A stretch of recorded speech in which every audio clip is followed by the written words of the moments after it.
Yes, people, what's happening? Welcome back to Chelsea Fan TV and welcome to another episode of the Chelsea Fan TV podcast. Before we get into the episode, guys, make sure you smash the likes on the video, subscribe to Chelsea Fan TV if you haven't done so already, and leave your thoughts in the comments below on whether you agree or disagree with any of the things that we've discussed today. And with it being FA Cup weekend, obviously Chelsea are out.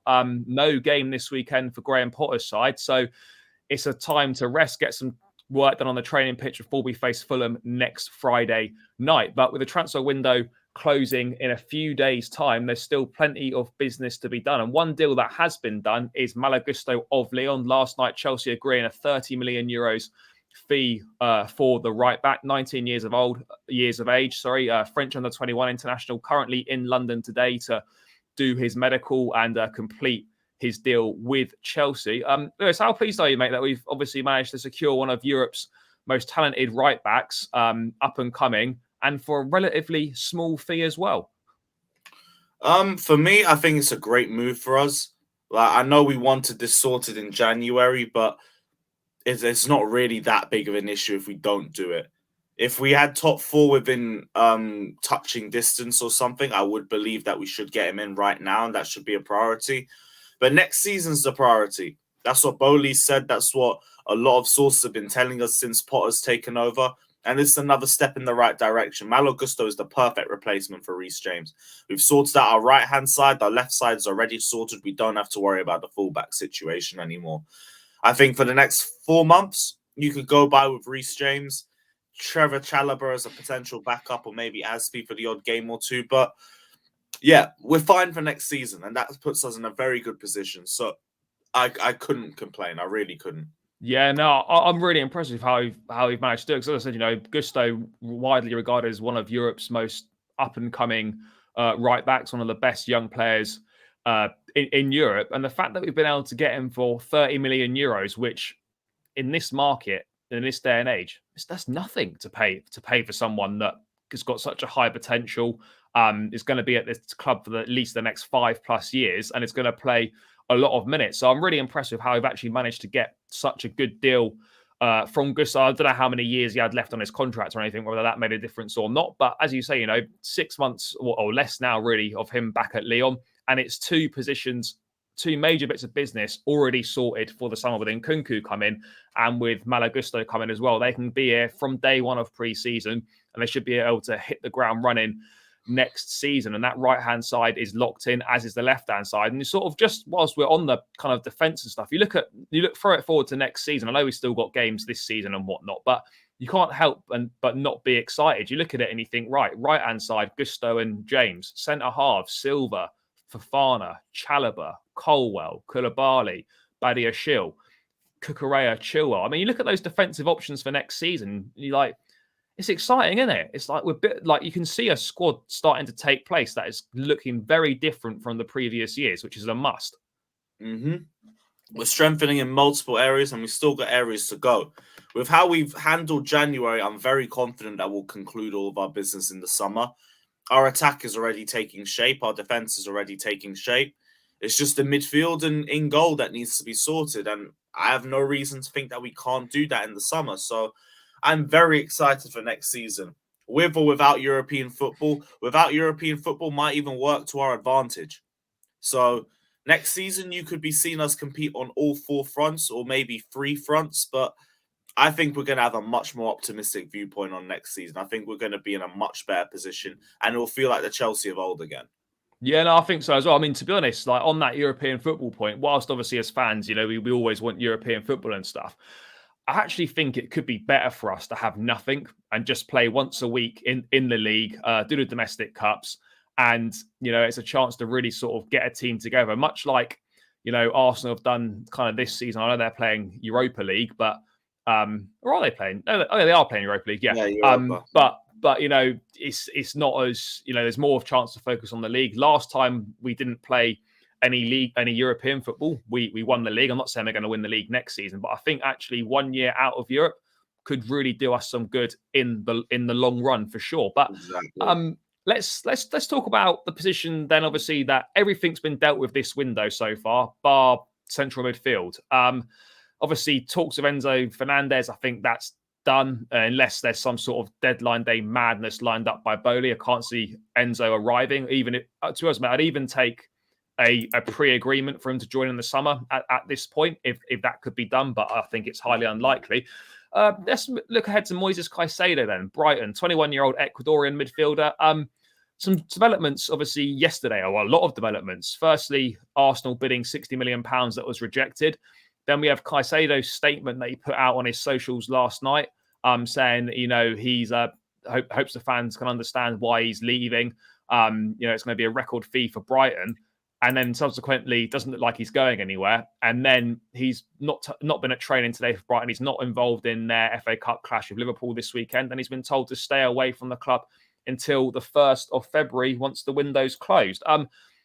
Let's unpack this. Mate, what were your thoughts on the statement last night? Because the way that it was worded, I mean, admittedly, his English might not be that good. The way it was worded made it sound like a deal was done, a record fee had been bid by either Chelsea or Arsenal, and he was on his way. But it doesn't really seem that way so far. I mean, what did you make of his statement and kind of the way that he's gone about that? It was him nicely trying to force his way out. That's what I think he was trying to do.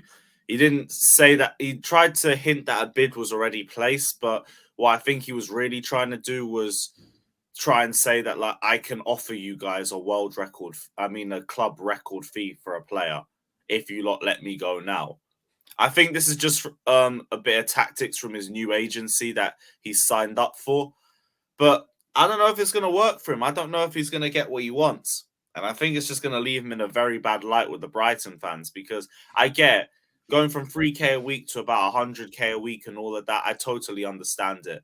And also the golfing class from going to a team of Brighton stature to going to Chelsea or going to Arsenal, who are top of the table right now. I get it, but he's not getting his move.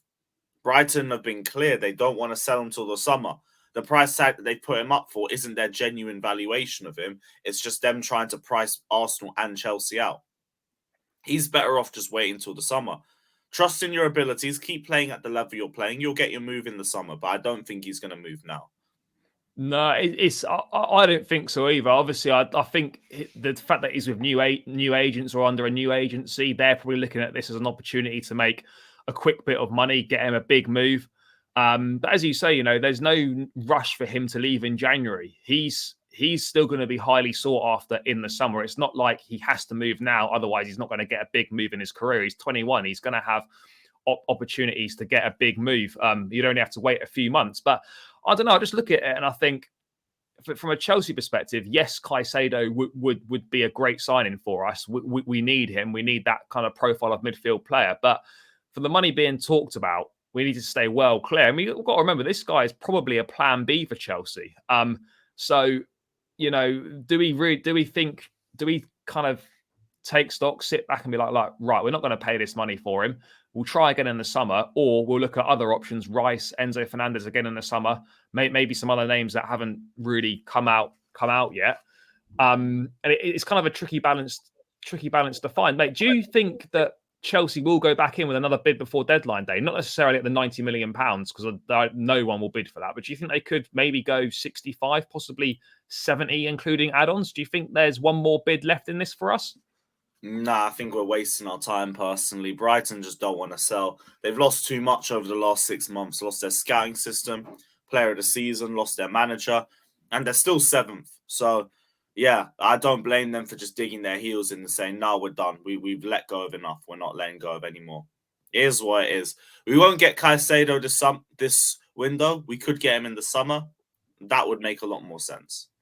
Yeah, it's tricky. I don't know. Something for me just feels like we might go in once more for him. Obviously not at the asking price, but I just think there could be one more go there, because obviously we don't go in for him. It looks like we're not going to get anyone this window. I mean, I like it. I don't want us to just sign a midfield player for the sake of it. I'd much rather, like, if the fee's not right, it's too much, or the options aren't there that we want to get in midfield, don't just bring someone in for the sake of it. Let's move to the summer and then really address it then, when our targets could be more available, could be a cheaper price potentially. But I mean, what are your thoughts on the possibility, which hasn't completely been ruled out, on Chelsea just bringing in someone on loan? as an extra body in the midfield just to get by for the rest of the season. I mean, I look at that and I think it's short-termism. But are we that desperate in midfield that we need an extra body there for 6 months? And who of the required quality could we actually get anyway? I can't even pretend to answer that second question for you. The first one, like, I don't mind if you want to bring in a short-term fix, just someone to plug in a gap for 6 months, go for it. That's not going to impact us long-term in any way. I understand it. I wouldn't trust a midfield of Kante, Kovacic, and Loftus-Cheek to stay fit for 4 months. Yeah. And Zakari on top. They're all injury prone. So I completely understand it.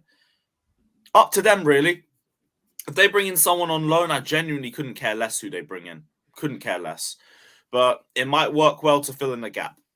Yeah, it's a tough one to decide, isn't it? Because it's either like Jorginho plays the next 25 games as a defensive midfield player, and we just hope he stays fit and we hope for the best, or maybe we bring someone on loan and we kind of just fill a gap, and it's another option there. Zakaria hopefully will be fit soon. Maybe he can, I know Potter's played him further forward, but maybe he can play in that more defense-minded role as well. So I think whilst the options are not great, I think there's enough to get by to the summer. And as you said, there's not an awful lot to play for this season. Yes, we want to try and finish as high at the table as possible, but in terms of trophies, it's the Champions League. Let's be honest, we're not going to win that. Well, highly unlikely. So there's not an awful lot to play for. So not addressing the midfield now is not a huge issue. Obviously, if something's there to be done, let's do it. But it's not a complete disaster. And I think we've had a really good window so far anyway, in terms of the positions we've addressed and the players that we've brought in. I mean, mate, if we don't bring anyone else in, how would you rate this window? Because I think it's been really good in terms of incomings. We've addressed a lot of major issues in a short space of time. Yeah, in terms of the whole window itself and our long-term future, I would go up there and put it up as a 10. Yeah, we didn't sort out our midfield. Yeah, we didn't sort out in goal. We weren't going to sort everywhere out. We've done a very good job of our attack. Our defense looks completely different with just one addition. We brought in a right back for next season. We've sorted out the depth problem that we've wanted for years. Couldn't ask for much more except for a midfielder. And even then, for a January window, which I expected like 1 or 2 signings in, we've brought in about 7. 10 out of 10 window. 10 out of 10. Yeah, it has been phenomenal. I mean, if we were to get a midfield player, I think it could be the best January transfer window of like ever from any club. If you one of our best ever windows, forget January. Yeah, it could be our best. It could be our best ever window if a Caicedo did come in, for example.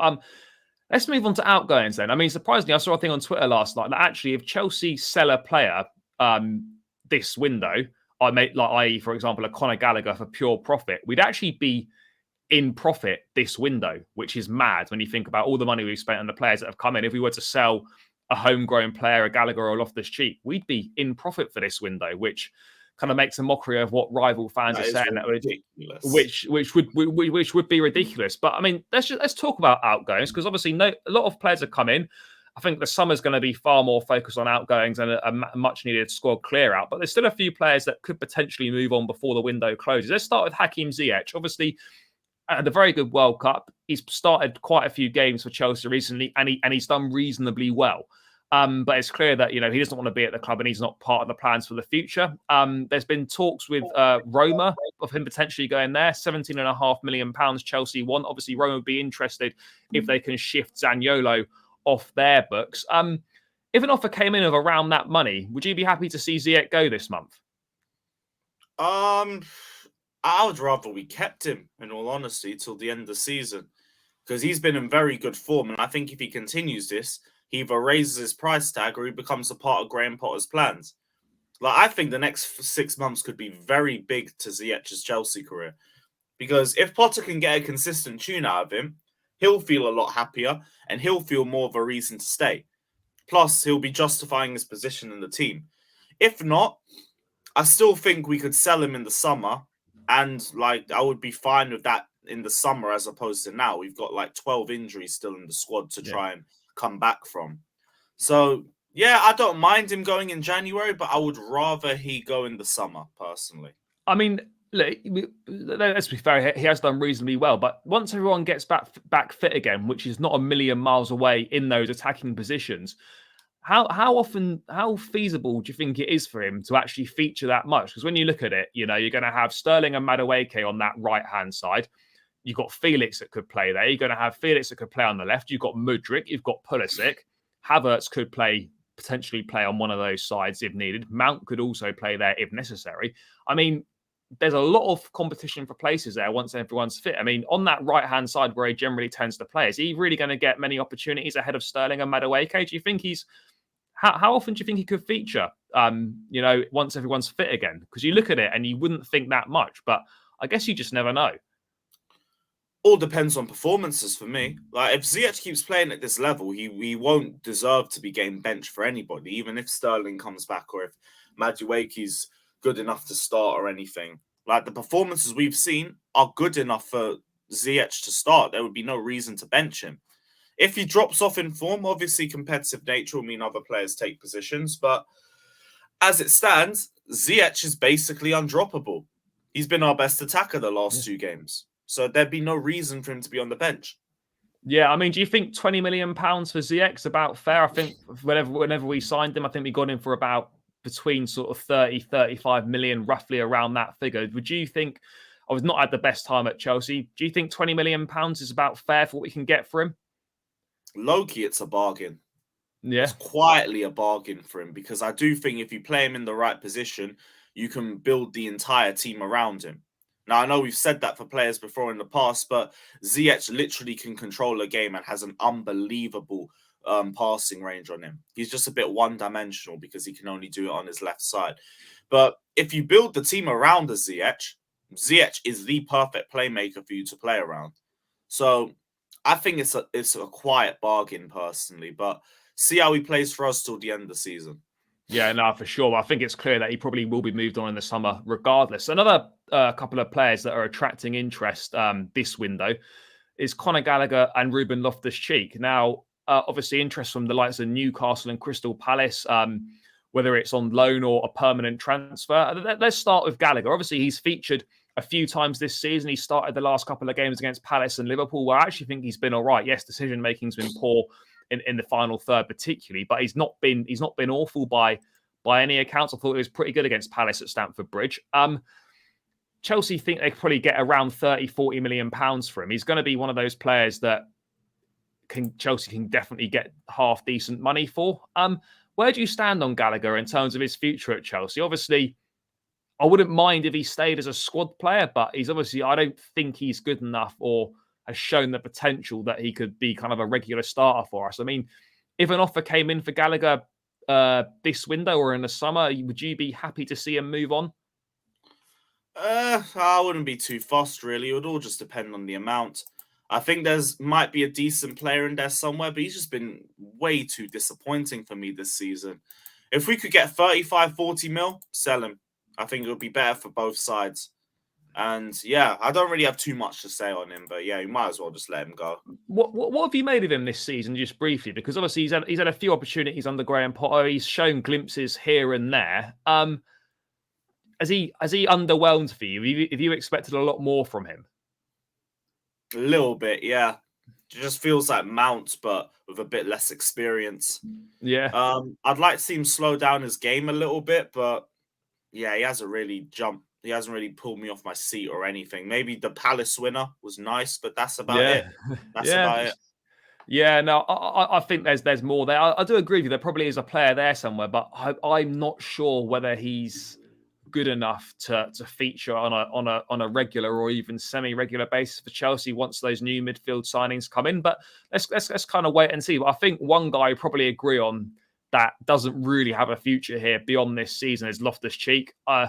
Not been the same since that injury when he was doing so well under Maurizio Sarri. Looked like he was going to be a real key player for us for many years to come. He has played a lot of football this season. Obviously, picked up that injury at Newcastle before the World Cup. Hasn't featured since. Ruben is going to be one of those guys that Chelsea will probably will look at offers for. Will consider offers. Do you think that's right? Ruben to move on in the summer or maybe this month if a suitable offer came in. Do you think it's about that time in his Chelsea career now? I don't know with Ruben because everything we've heard from him, he just wants to stay at Chelsea. Doesn't care whether he starts or if he's just a squad option. And I wouldn't mind that. I think it's good to have profiles like that in the squad, especially with Loftus-Cheek's versatility. But he's on 150k a week, and you shouldn't be on the bench on those wages personally. You should be pushing to start. If he took a pay cut, which with what the new regime is saying, they're going to be offering a lot more reduced contracts in the future. If he took that, fine. I don't really have that much issue with Loftus-Cheek staying. I don't really have a problem with him being depth for us. That's not going to impact us at all. Ruben's never made an issue about playtime, so I don't think he'd hinder the dressing room in any way. If he took the pay cut, fine. I have no issues. If not, I think Chelsea eventually end up letting him go. But I don't think Chelsea will offer him a contract on the same terms anyway. So it's all up to him. The ball's in his court. He could stay at Chelsea all he wants, personally, but he can't be on 150k a week for me because he just doesn't start enough and he doesn't play at that level. No, I think that's fair. And to be honest, I don't. Chelsea won't offer him a new contract when his deal's up at that same money. So he's going to have to take a pay cut if he wants to stay at the club. It's as simple as that, essentially. One interesting bit of news that did come out last night. I think David Ornstein was speaking on a BBC football podcast, and he said that one to look out for potentially was maybe a sale of Trevor Chalobah. I don't know if he meant this month or if he meant in the summer. That kind of surprised me a little bit, given how well Chalobah's done for the club. Again, he would be another player that would be worth half decent money in terms of getting money back into the football club. Mate, are you surprised, given that we sort of fended off a lot of interest for him in the summer? And I think even last January as well, he was very close to leaving. We kept him. He's done really well for the team so far. Not really made too many mistakes every time he stepped on the pitch. Are you surprised that Chelsea might listen for offers for him? I mean, I don't know if this is 100% true, but just based on that report, are you surprised at that? I don't think it's true, and I don't think it makes any sense either. Chalobah has been one of our best centre backs this season. I think if he's not starting, he's a very dependable squad member. Doesn't make any fuss about his position or lack of game time. He said earlier in the summer he's here for Tuchel in whatever position, whatever capacity that he wants for him. So with that in mind, like a player who doesn't make any fuss, who isn't on massive wages, and has been a very impactful member of the squad this season, no reason at all should we be selling. No reason. That guy is a very good member of our squad. We should be keeping Chalobah at all costs. I mean, when you throw it forward to next season and you look at the centre-back options we've got, obviously Thiago Silva is very close to signing another year's contract extension. Levi Colwill to come back from his loan spell at Brighton, but remains to be seen what the plans are for him. But if you look at the centre-backs we'd have Silva, Fofana, Chalobah, Koulibaly, Badiashile and Colwill. That we're going to continue with the back four, which it looks like we are. We've got 6 centre backs there. It's one too many for a back four.